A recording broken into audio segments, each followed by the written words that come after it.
Yeah, I just wanted to add this in before this video gets underway. I understand that Gamergate is primarily about the corruption in the video game industry and video game media, and I get that. I get that completely. But the spillover effect of this misogyny and sexism accusations against Gamergate is a response to how that corrupted media took what we exposed. And in order to steer away, and I mean, this video is really about trying to steer away from what they've projected onto us. That's all. Anyway, video get underway. Enjoy. Okay, hello everyone. I'm Captain Smirk. This is the first one of these videos that I'm really going to try and do. Um, I'm really a nobody. I'm not a YouTube personality. I'm not big on Twitter. I'm not a very prominent person in the gaming industry or anything like that. I am just a follower of Gamergate since the very beginning. And it's been difficult for, I think, a lot of us to really kind of narrow down and focus like a laser beam what is actually going on. And I'm gonna throw my hat into the ring and try and talk out some of these issues. And I feel like some of these issues that are gonna come to a head in the next week or two.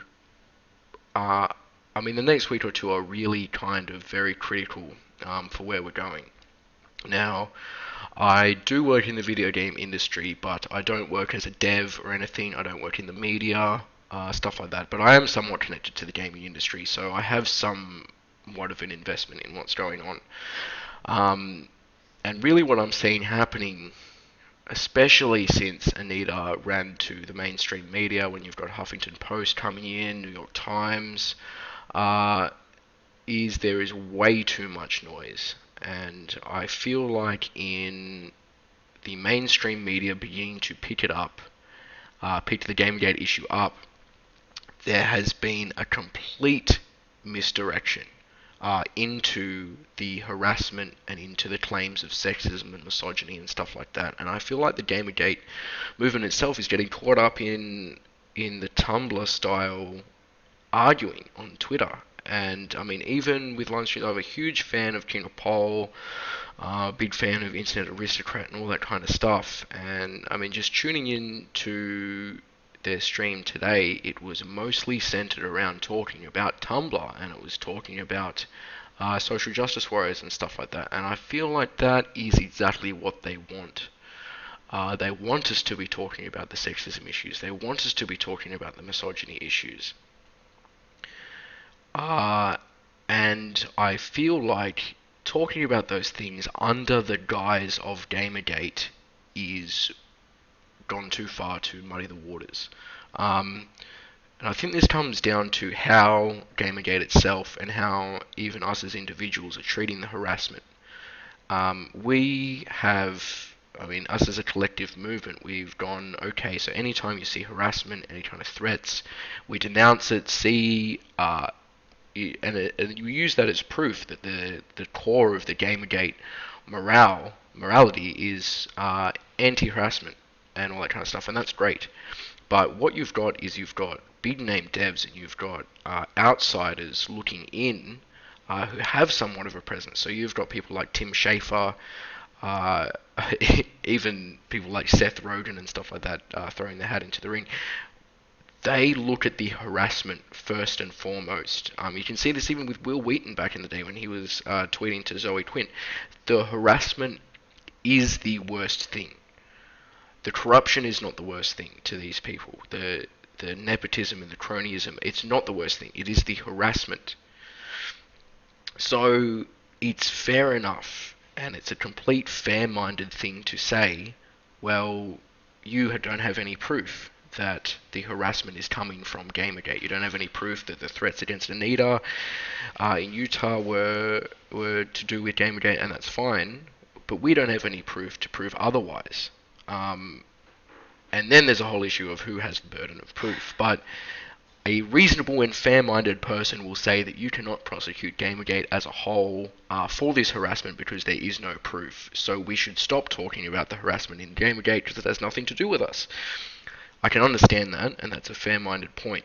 But a lot of a lot of the commentators are running on feels.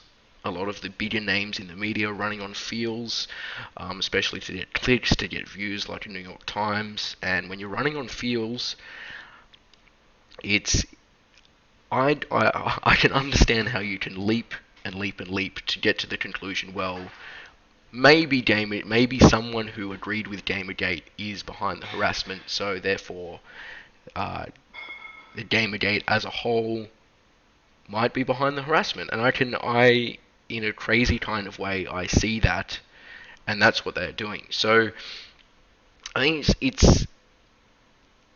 I'm not sure that the onus is on us to separate the harassment from Gamergate. We are very clearly trying, with the Not Your Shield and all that kind of stuff, and everyone's denouncing anyone who sees any kind of harassment on Gamergate.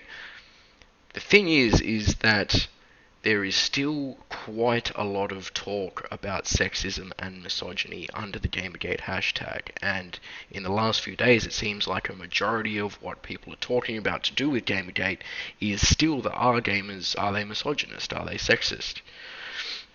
And it's really beside the point. So what I kind of want to do with this video, I'm not too sure if anyone's going to watch this video at all, whether or not this is going to make a difference, but Eric Kane's stream, where he had Total Biscuit on, I can't remember the woman's name, I think it was Jennifer. She was the editor-in-chief at a certain website, and then you had Tito, who was his own editor for his website, and Eric Kane was getting quite frustrated that there was no dialogue being presented and there was no solutions.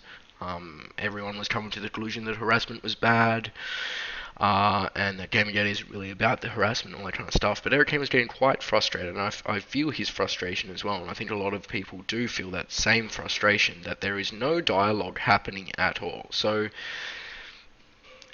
apart from the fact that Anita running to the mainstream media in order to get her side of the story out there first was strange. I think that is a strange thing to do.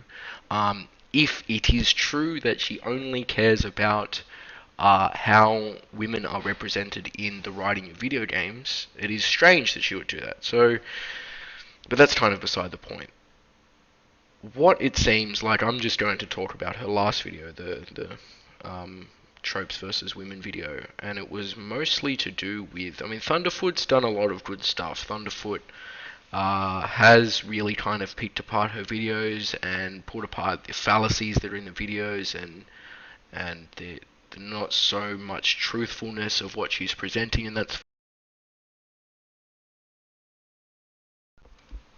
okay. But what there really needs to be is a dialogue about what she's actually talking about. If what these people want, literally Who 1, 2, and 3, if what they want is a better representation of women in video games, then why aren't devs talking about it? We have the anti-harassment lists, the petitions that all the devs signed, but as far as I know, no devs are actually talking about the nitty-gritties of what Anita is trying to change. And I feel like that is what is frustrating Anita, and that causes her to go crazy on Twitter, and then that causes Gamergate to go crazy as well on Twitter against her, and everything muddies the waters. So, I mean, to me, in her latest video, what she was talking about is let's take the Red Dead Redemption examples that she used.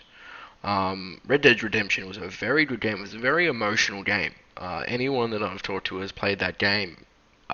It kind of, the whole story itself left them speechless, and I feel like it was a much deeper game than what a lot of gamers were used to with their narratives, and that's fine. It was a Western style narrative, and if Western movies are anything to go by, then the narrative itself, as much as the whole princess trope thing might be sexist, it is a reflection of Western narratives itself. But that's a separate issue. When she showed a lot of the side content where women were getting treated poorly, they were being she she put them alongside the treatment of dogs, and all that kind of stuff. And then all that stuff makes sense. And I left that video saying, okay, well, she has a point, and what she's saying is true. I get that. To me, it seems like a lot of what she had picked for that video was from side missions, was from subplots. And I'm not sure, I'm not a game developer, and it takes a game development studio to come forward and address the issues that she's talking about. And to me, it seems that the subplots and the side missions might get less scrutiny from approval.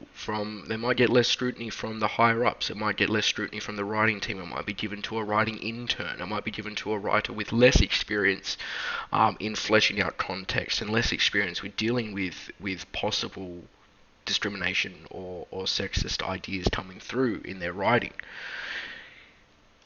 And it takes a developer, it takes a set of devs to come forward and say, look, we understand the issues that you have with our development process. This is actually how it is. And this is what happened with what you're talking about. But I don't see that happening. And the dialogue is the most important thing between two sides. Right now, it's just a bunch of shots fired, left and right, and especially bringing the mainstream media in, it's just going to continue to be that. So I'm not too sure what the conclusion is of this video. It's more encouraging people to stop talking about the harassment and sexism under GamerGate and begin talking to Anita's points directly. Have a conversation on Twitter about the points that she's putting forward. We need to forget about all the things that she said about Hitman, the Bayonetta video that she took down. If she feels like she's wrong about those things or right about those things, it doesn't really matter. That's her opinion on those things. But as a reasonable person who has an understanding of writing and narrative, what she is saying is true at times. That there are cliched writings in video game that do affect how women are represented in writing in video games. So we need to bring the whole conversation back to talking about the issues at hand. She has obviously ran to the mainstream media because she feels that any criticism of how females are represented in video games causes all this harassment. And I don't think that's the case. Anyone who has experience in what Anita has been doing knows that that's not the case. It is all the untruthfulness and misrepresentation of certain video games that has caused such anger against her. And I don't think she quite sees that. So it's important to actually address her work directly and critique it. So maybe I'll do that in a further video. Thunderfoot is on the right track, but it's more about discrediting her as an actual critic more than anything. And I think that if she wants to be taken seriously as a critic, then in order to prove her wrong, we need to treat her seriously as a critic. That's all. Anyway, this is Captain Smoke out. I'll do these videos pretty regularly. Okay, cheers.